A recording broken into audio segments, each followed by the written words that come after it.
Gracias por acompañarnos a un nuevo programa A Tiempo con Casinelli. Hoy con un invitado muy especial, el economista Gino Cornejo, decano de la Universidad Ecotec. Con él vamos a analizar un poco la perspectiva económica de este año 2018. ¿Qué opina desde el punto de vista de la academia y sobre todo de su especialidad? Acompáñenos a Tiempo con Casinelli.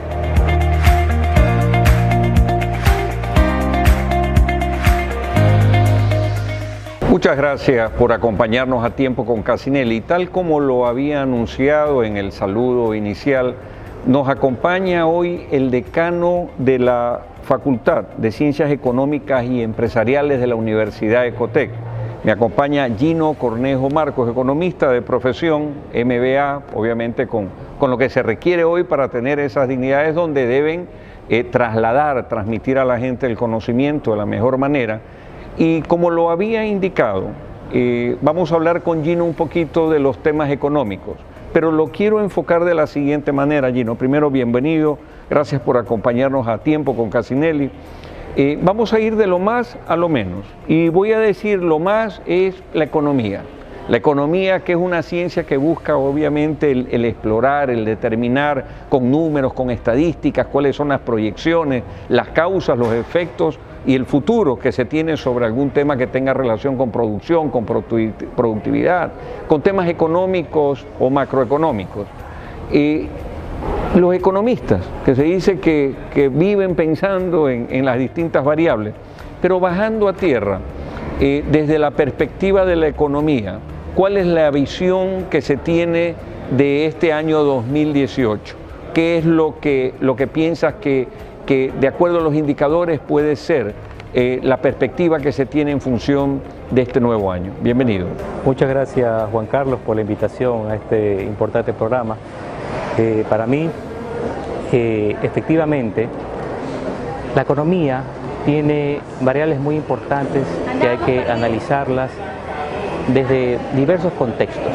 La economía se la puede analizar desde un enfoque multidimensional, no solamente desde las variables de la escasez, la producción de bienes y servicios, etcétera, sino que tiene que ver también mucho con los parámetros de una gobernabilidad, una democracia y un estado de equilibrio dentro de una sociedad, para efectos que la economía pueda ser un valor agregado fundamental dentro de una sociedad. Es indiscutible que América Latina, para hablar de lo general o particular, ha estado siempre relegado a los contextos históricos de las variables de teorías económicas que se van generando en los países desarrollados.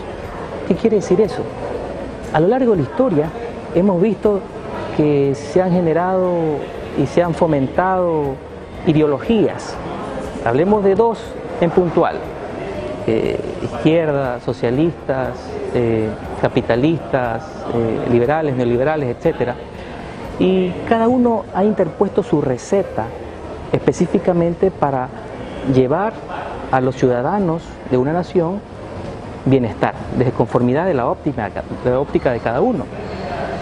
Pero han nacido de conformidad a los contextos históricos que han necesitado que se generen esos modelos.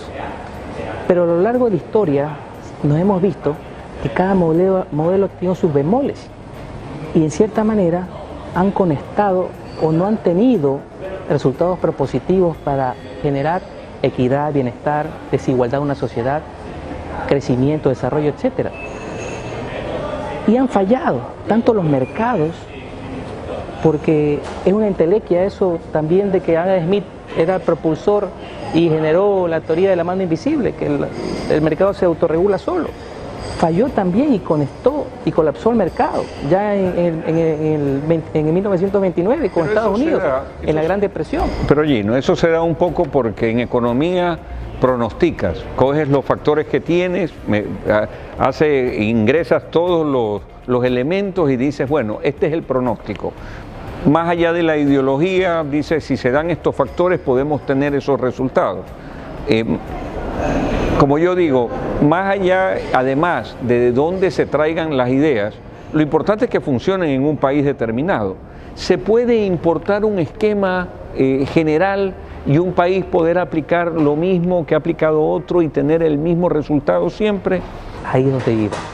Efectivamente, Amartya Sen lo dijo, que cada país tiene que generar su prototipo de desarrollo y crecimiento de conformidad a la cultura y al pensamiento de esa nación.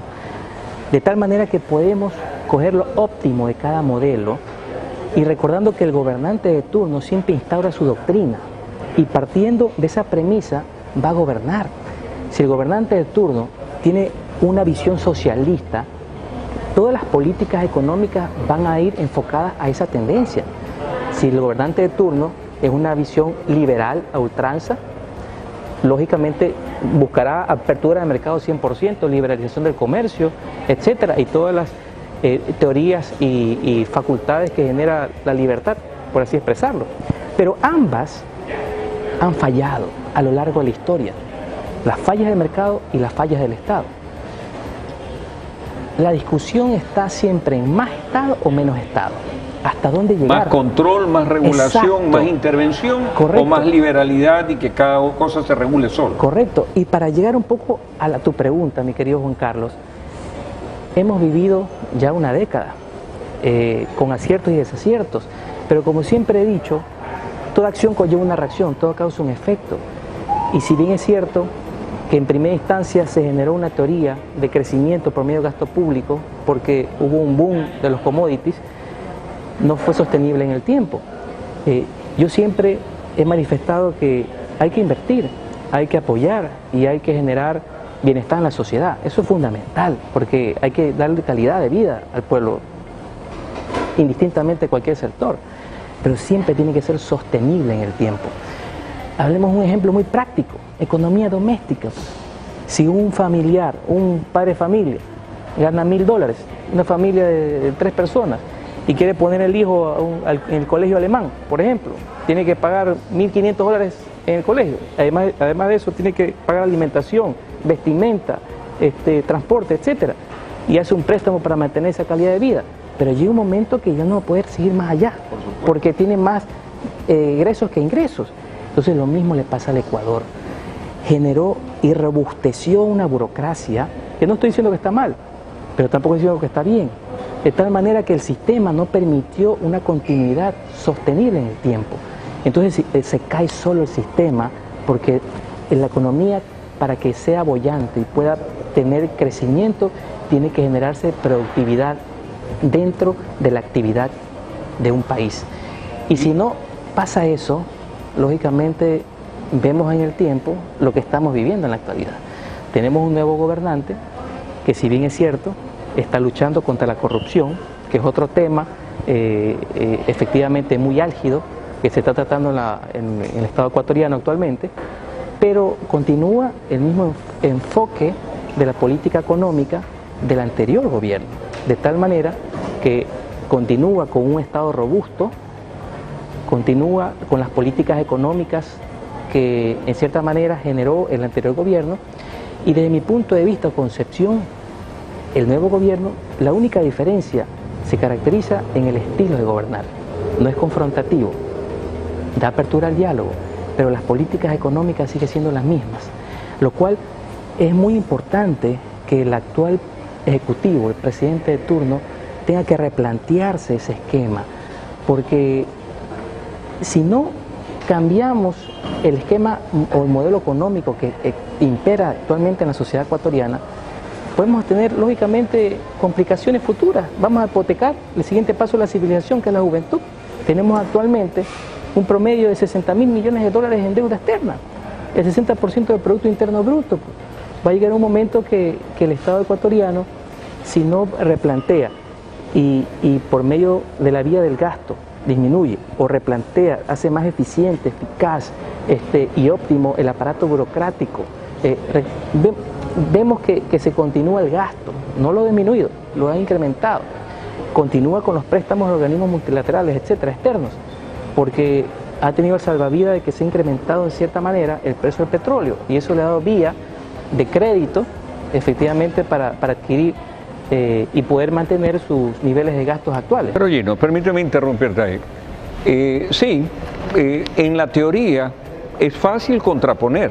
O sea, yo decir que todo modelo es imperfecto y decir no está bien el endeudamiento, no está bien el engrosamiento del Estado. Por ejemplo, cuando yo veo las estadísticas sobre el engrosamiento del Estado en estos 10 años, yo lo veo que fundamentalmente está en el número de policías.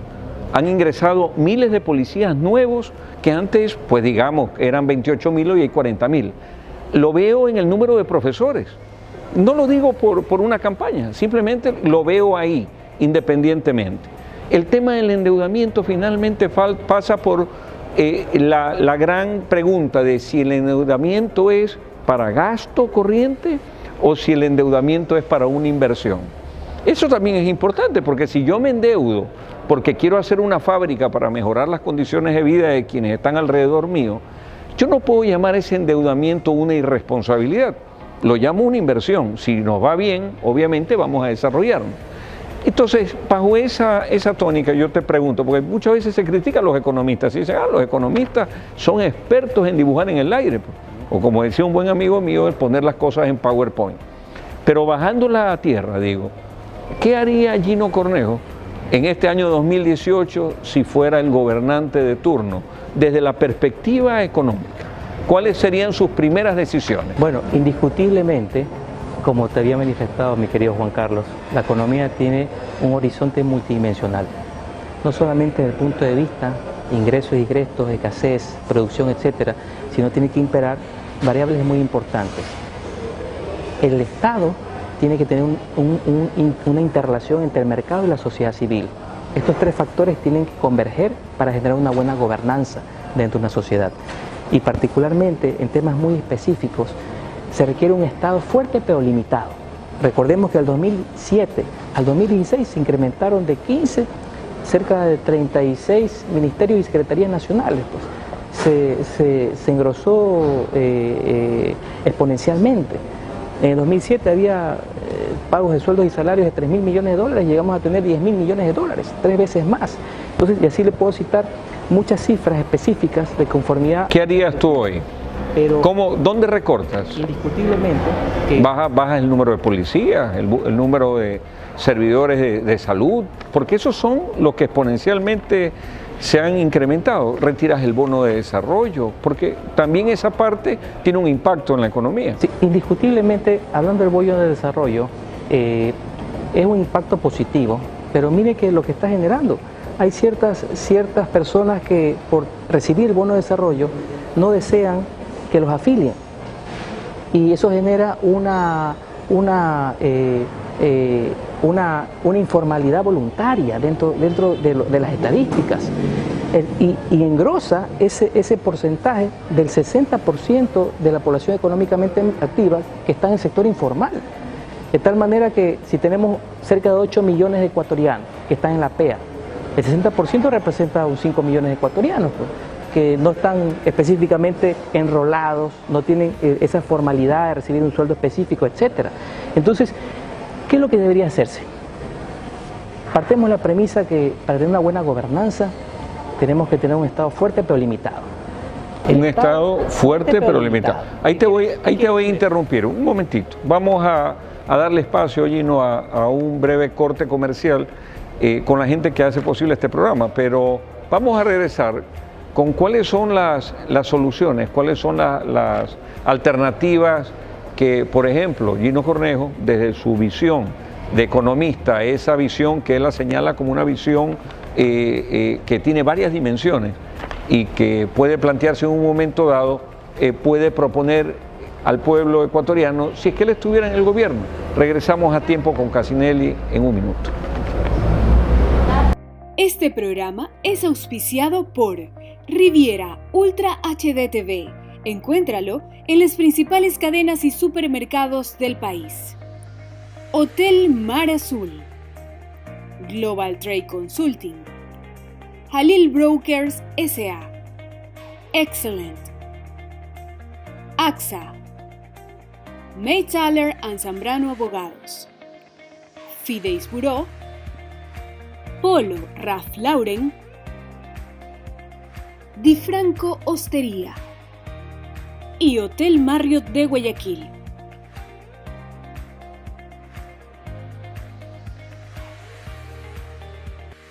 Regresamos, muchas gracias. Hablábamos con Gino antes del corte y decíamos un Estado fuerte pero limitado. Y yo le ponía un desafío a Gino Cornejo, decano de la Facultad de Ciencias Administrativas y Económicas de la Ecotec.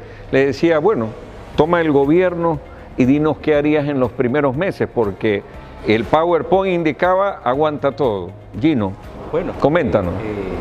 Desde la postura de la sociedad civil, específicamente, nosotros siempre vamos a aportar y vamos a sumar y más nunca restar ni dividir como premisa fundamental. Es indiscutible que estar en la posición de un ejecutivo no es fácil, pero si tiene la posibilidad y la oportunidad de transformar los destinos de la patria, tiene que asumir la responsabilidad y tomar las decisiones asertivas y propositivas para el destino de nuestra nación.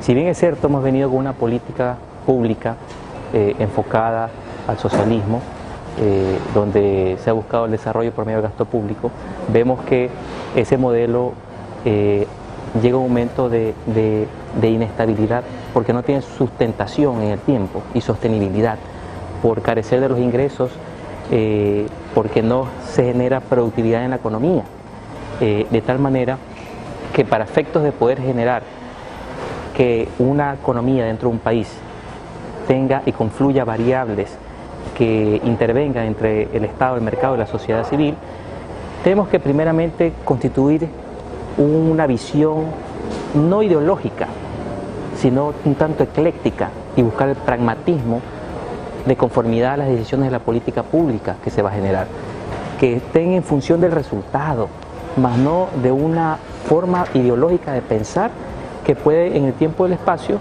ser asertiva o no. Pero los que se perjudicarán, si es que no es asertiva, es el mismo pueblo ecuatoriano. Entonces, el Estado tiene que ser una entidad fuerte pero limitada. No puede tampoco robustecerse de tal manera que poder estar en todos los ámbitos de la libertad del individuo.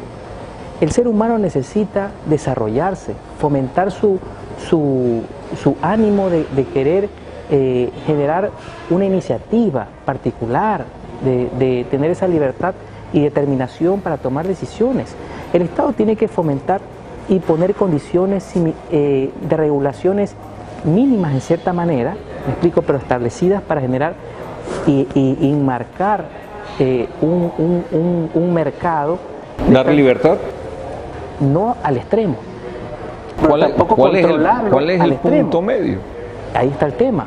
Buscar el punto medio que no influya a la libertad del individuo de generar posiciones disruptivas de innovación, donde se fomente el desarrollo, el crecimiento, el empleo.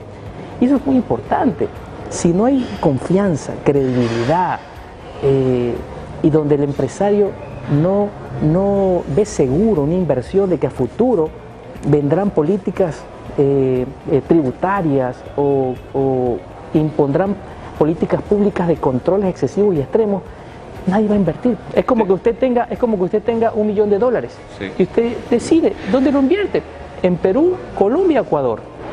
Y si usted ve, bueno, tengo estos 3 países, nadie me está obligando a invertir $1 millón en el Ecuador, pues de pronto Perú tiene condiciones comerciales favorables, tiene un tratado comercial con Estados Unidos, con la Unión Europea, Colombia también, y Ecuador de pronto carece de esa libertad, digamos, de innovaciones para el sector empresarial, hay mucho control, se desanima, pues. Entonces dice, mejor me voy por uno de estos 2 países. Pero ahí te hago un paréntesis. Claro, yo entiendo esto de dar un escenario favorable para el tema de un inversionista, por ejemplo. Correcto. Yo tuve una oportunidad alguna vez de reunirme con unos inversionistas norteamericanos que vinieron acá al Ecuador.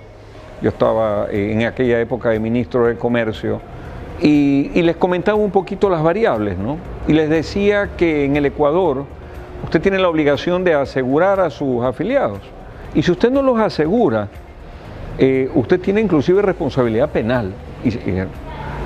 Y le decía que en el Ecuador es prohibido el que los menores trabajen. Y entonces ellos en cambio veían en el Ecuador que eso, no es aquello que estoy diciendo, pero que en general había tanta regulación como la que tú señalas que en un momento dado no era interesante invertir. Y yo respondía, solo para dejar esto también a la ciudadanía, Yo respondía que si se buscaba que el Ecuador sea un sitio donde las inversiones tenían alta rentabilidad, porque había un abuso a los derechos civiles, como por ejemplo pasa en otras latitudes, donde se contrata a menores o a la gente se la tiene en barcos encerrados 90 días en condiciones infrahumanas. Este era un país de baja rentabilidad definitivamente, porque aquí habían y se habían implementado normas de ajuste sumamente importantes. Pero también el Ecuador tiene temas positivos, decía yo, como por ejemplo que tiene una economía dolarizada. Eso hace que el inversionista reciba de regreso, de retorno, dólares con rentabilidad sin devaluación. Entonces, un poco enfocándote, Gino, el comentario que hace, que lo respeto y únicamente estoy matizándolo. Sí, ¿cuál es el punto medio entre los controles exagerados y el libertinaje en un momento dado comercial? Hay gente que dice, oye, ¿para qué ponen tantas salvaguardias? Dicen, ¿para qué tasas aduaneras? Dejen que la gente importe, que el mercado se regule. Y yo digo, cuidado, si todo es importación, cuidado, mañana no podemos sostener la dolarización, entonces tiene que entrar un poco esta regulación. Ese punto intermedio donde el interés de uno está en conflicto con el interés de otro y donde el Estado tiene que tomar en un momento dado una decisión, es, creo yo, el arte de gobernar en prudencia, pero además con mesura, con inteligencia y además sin demagogia. Sí, indiscutiblemente ya Winston Churchill lo dijo, que el arte de gobernar está en conocer la historia de sus pueblos. ¿Qué quiere decir? Nosotros hemos tenido ya aproximadamente 20 constituciones de que somos república. Hemos tenido fragmentaciones... Y endeudados desde la colonia. Correcto, pues hemos tenido fragmentaciones políticas a lo largo de la historia de la República del Ecuador. Inestabilidades que se han generado, circunstancias que el pueblo ecuatoriano ha tenido que absorberlas. Hemos importado modelos económicos de continentes o países desarrollados. Nunca hemos generado un efecto propositivo o teorías que nazcan de las culturas o tradiciones de nuestros pueblos, de tal manera que no podamos generar teorías importadas y tampoco ideologizadas. Eso es importante. Ya en la actualidad tenemos que tomar decisiones en base a los resultados, al pragmatismo. La tercera vía, la gente quiere educación, salud, condiciones de vida con dignidad, trabajo. No importa, decía Amado, de qué color es el gato, sino que case ratones. Totalmente de acuerdo. Y tenemos que saber que lo que el pueblo ecuatoriano, ¿qué quiere? Educación, quiere tener condiciones de poderse emplear. Pero no quiere educación en el alemán, como tú decías, quiere educación. Claro. Que mejor si es pública porque no le cuesta, pero que sea de calidad. Totalmente de acuerdo. Porque si no, ahí viene la famosa distorsión que ha creado en su momento, creo, tantos colegios particulares, tantas clínicas particulares, porque el servicio público se volvía ineficiente, el sistema de seguridad social era ineficiente. Todavía falta mucho por hacer, pero lo que digo es ese equilibrio, ¿no? Que tengas acceso, sea porque tienes capacidad económica o sea porque está parte de las garantías que la misma Constitución te da, el tener acceso a estos servicios. Indiscutiblemente. Que tienen un costo finalmente, ¿no? Indiscutiblemente esa es una de las tareas de que el Estado con responsabilidad, sin demagogia, tiene que generar para darle bienestar y salud y calidad de vida al pueblo. Pero por sobre todas las cosas, ya la Comisión Económicamente, la CEPAL, la Comisión Económica para América Latina, lo establecía en uno de sus tantos informes, que las políticas para poder generar bienestar, hasta para aumentar la dignidad de un ser humano, es el empleo. Si una nación, un país, un gobernante de turno puede generar empleo en la sociedad, el pueblo ecuatoriano se lo va a agradecer. Porque no hay nada mejor que un ecuatoriano pueda tener la oportunidad de emplearse y poder llevar la plata a la casa, pues, hasta con la cabeza firme, en alto, poderse comprar sus pequeñas cosas, ahorrar, etcétera, tener capacidad de ahorro. Pero si no hay empleo y hay altos niveles de informalidad y se genera de pronto un esquema inseguro para los empresarios o no hay certeza para los empresarios, no se va a poder generar un escenario de empleabilidad, porque el Estado no tiene que ser el empleador, pues. No puede ser empleador en primera instancia, pues. Si de 10 empleos, 9 son de la empresa privada y 1 de la empresa pública. Entonces lo que tiene que saber el Estado es que tiene que ser fuerte pero limitado. Y también algo muy importante, el Estado tiene que generar las condiciones propicias para motivar la innovación, la creatividad, la inversión, la creación de fuentes de unidades productivas. ¿Cuáles son las tres cosas que generan desigualdades en una sociedad? La heterogeneidad productiva de una nación, cuando hay esa disparidad entre empresas grandes, pequeñas y chicas. Aquí el 98% son microempresas, son pequeñas, que carecen de capital semilla, carecen de capacitación y encima tienen esa rigurosidad efectivamente del tema de la contratación, que quiebran a los 3 meses. De tal manera que el Ecuador sigue siendo uno de los países de mayor emprendimiento que existe, pero producto de ese 60% de informalidad pues, que existe en la sociedad ecuatoriana. Bueno, la necesidad hace que... Pues, si usted es padre de familia y tiene que llevar la papa a la casa, ve cómo lo hace. Pues. Entonces se pone por lo menos una tiendita. Ahora, no hay que confundir, Gino, informalidad con emprendimiento, ¿no? Alguna vez alguien decía... necesitamos hacer que los informales, que son grandes emprendedores, no es exactamente igual. El informal es el que está fuera de una reglamentación. El emprendedor es alguien que visibiliza algo, se arriesga, hace un proyecto y va construyendo algo así. Pero claro, y mira que aquí el emprendimiento hay una concepción errada, porque el emprendimiento válido tiene que ser el emprendimiento que genera valor agregado a una idea. Entonces, ¿qué quiere decir? Poner una venta de hamburguesas no genera productividad en la economía, porque no está generando un valor agregado que pueda generar esta economía de conocimiento y pueda darle una actividad propositiva a la nación. Entonces, se generan nomás comercios que no tienen productividad en la economía. Claro, que no tienen algo adicional. Pudiéramos desarrollar largo este tema. Por tiempo tenemos que ir concluyendo el programa. Quiero agradecerte, Gino, por estos comentarios. Creo que tenemos algunos programas más por delante, si nos permites, precisamente para intercambiar un poco de criterios. Yo me quedo con algunas cosas en el tintero, pero hablamos y coincidimos que el empleo es fundamental hasta para la dignidad de las personas. El conocimiento es el que te permite el vislumbrar temas de emprendimiento. Por lo tanto, la academia juega un tema fundamental.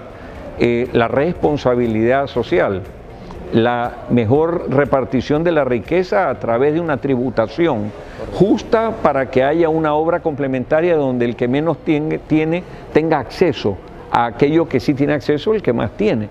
Creo que son parte de los grandes desafíos de todo gobernante. Quiero agradecerles también su presencia e invitarlos la próxima semana, como siempre, a un nuevo programa A Tiempo con Casinelli.